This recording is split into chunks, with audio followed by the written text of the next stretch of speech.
Kan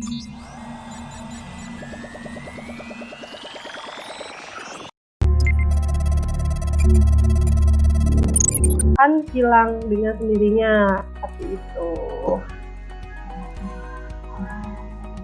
Setelah kita menentukan atau memberi nomor halaman, selanjutnya kita akan membuat daftar isi. Di sini saya akan membuat daftar isi manual dan juga daftar isi otomatis. Nah, yang akan saya bahas pertama yaitu pembuatan daftar isi secara manual. Nah, karena di sini kita membuat daftar isi secara manual, maka untuk nama bab, subbab itu diketik terlebih dahulu secara manual seperti itu. Oke, kita langsung aja. Di sini ada kata pengantar, kemudian ada daftar isi, ada bab 1, pendahuluan, ada bab 2, landasan teori, lalu ada bab 3, yaitu penutup, dan yang terakhir ada daftar pustaka. Setelah kita mengetik daftar nama bab, kemudian kita blok semua atau kita seleksi semuanya yang nantinya akan diberi nomor halaman. Setelah itu kita ke menu home. Nah, di paragraf ini ada tanda panah kecil, kemudian kita klik. Nah, nanti akan muncul tampilan seperti ini. Kemudian di paling bawah ini ada tab, kita klik. Nah, nanti akan muncul tampilan seperti ini. Di sini kita tentukan tab top position-nya, kemudian alignment-nya dan juga leader-nya. Nah, untuk tab top position-nya di sini saya mengisi 13 cm. Nah, jadi 13 cm ini merupakan panjang titik-titik dari batas margin kiri. Jadi ini tuh panjang titik-titiknya. Jadi teman-teman bisa menyesuaikan. Di sini saya ketik aja 13 cm. Kemudian untuk alignment-nya di sini saya pilih left. Kemudian untuk leader di sini saya pilih yang nomor 2 karena di sini kita akan membuat daftar isi. Setelah selesai semuanya, lalu klik OK. Setelah itu, kita arahkan kursor pada akhir setiap teks atau kata. Nah, kita arahkan kursor di belakang kata pengantar di sini. Nah, setelah itu, kemudian kita tekan tombol tab yang ada di keyboard. Nah, nanti titik-titiknya akan muncul. Nah, kemudian karena ini daftar isi manual, jadi kita memberi nomor halamannya juga secara manual. Tadi untuk kata pengantar, nomor halamannya yaitu 1 Romawi, kita ketik secara manual. Kemudian untuk daftar isi, kita lakukan cara yang sama, kita arahkan kursor di belakang teks daftar isi, kemudian tekan tab. Nah, untuk daftar isi ini sendiri di halaman 2 Romawi, kita ketik secara manual. Nah, lakukan hal yang sama pada bab 1, 2, 3 dan juga daftar pustaka.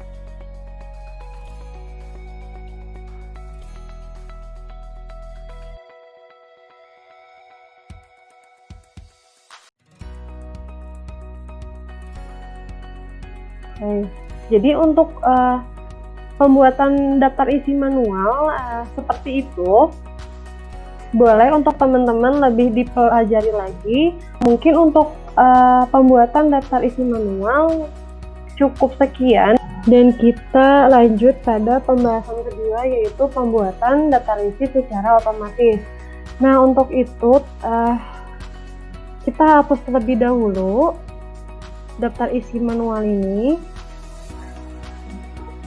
Setelah kita hapus, kita masuk ke menu reference, kemudian kita pilih yang table of content, kita klik. Nah, di sini teman-teman pilih salah satu antara automatic table 1 sama automatic table 2. kalau di sini saya akan memakai automatic table 2. Setelah itu kita langsung klik. Teman-teman bisa lihat di sini daftar otomatisnya secara langsung muncul, dan di sini kita tidak perlu ketik secara manual dan mengisi penomoran secara manual. Jadi di sini untuk daftar isi secara otomatis ini, untuk nama bab maupun nomor halamannya akan secara otomatis muncul seperti itu.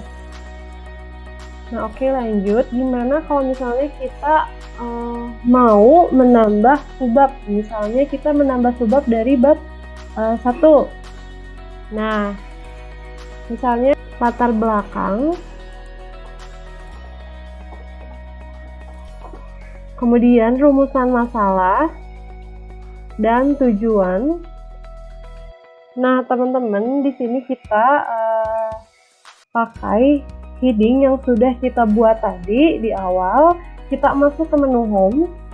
Nah, di styles ini ada heading 1 dan heading 2, yang dimana tadi heading 1 itu penentu untuk subnya, penentu untuk babnya, dan heading 2 ini penentu untuk subbabnya. Nah, berhubung kita di sini membuat subbab, jadi kita menggunakan heading 2. Nah, kita blok latar belakang, kemudian kita klik yang heading 2. Nah, lakukan hal yang sama pada rumusan masalah dan tujuan. Nah, kemudian kita lihat di daftar isi. Ternyata di daftar isi ini subbab yang udah kita buat nggak ada gitu. Nah, teman-teman cukup klik daftar isi otomatisnya. Kemudian di atas ada update table of content, teman-teman klik. Kemudian akan muncul tampilan seperti ini. Nah, di bawah ada update entire table. Nah, teman-teman klik aja yang ini. Kemudian oke. Secara otomatis tadi subbab yang sudah kita buat akan muncul dengan sendirinya seperti itu, tanpa kita harus ketik manual. Nah, misal nih di bab 3 di penutup kita juga ingin menambahkan subbab. Misal kita ingin menambahkan kesimpulan dan juga saran. Nah, kita lakukan hal yang tadi sama seperti subbab pada bab 1, kita ke menu home, kita pakai heading 2. Nah, yang saran pun sama, kita pakai heading 2. Tapi di sini numberingnya itu tidak dari huruf A, tetapi dari huruf D. Kenapa? Karena ini merupakan lanjutan dari subbab yang dari bab 1 tadi. Nah, teman-teman gak usah khawatir, kita ganti aja dengan cara kita klik yang numberingnya, kemudian kita klik kanan pada mouse, dan di sini ada restart at A. Kita klik, nah nanti secara otomatis dia bakal berubah numberingnya jadi di awal lagi seperti itu. Nah, kita masuk ke daftar isi lagi, teman-teman. Nah, kita klik daftar isi, kemudian kita update table of the content, kita pilih yang update entire table, kita klik OK. Nah, secara otomatis tadi subbab yang sudah kita buat akan muncul dengan sendirinya gitu. Nah, teman-teman, sekedar informasi saja, kita masuk dulu ke bab 1 pendahuluan. Nah, biasanya untuk bab 1 pendahuluan ini untuk kata pendahuluannya berada di bawah bab 1. Teman-teman jangan langsung klik enter, karena bisa kita lihat di navigation ini untuk bab 1 dan pendahuluan nantinya akan berbeda heading kayak gitu. Jadi sebaiknya jika ingin memindahkan posisi pendahuluannya, teman-teman tekan terlebih dahulu shift lalu enter. Nah, bisa kita lihat di navigation headingnya tetap sama seperti itu. Cover bisa kita lihat bahwa ternyata ada di dalam daftar isi. Nah, padahal untuk cover ini sendiri tidak memakai atau menggunakan nomor halaman. Nah, kenapa untuk cover ini bisa masuk ke dalam daftar isi? Karena tadi di awal kita sudah menentukan cover ini sebagai heading 1. Nah, jadi secara otomatis untuk cover akan masuk ke dalam daftar isi. Nah, bagaimana cara menghapusnya? Teman-teman masuk ke halaman cover.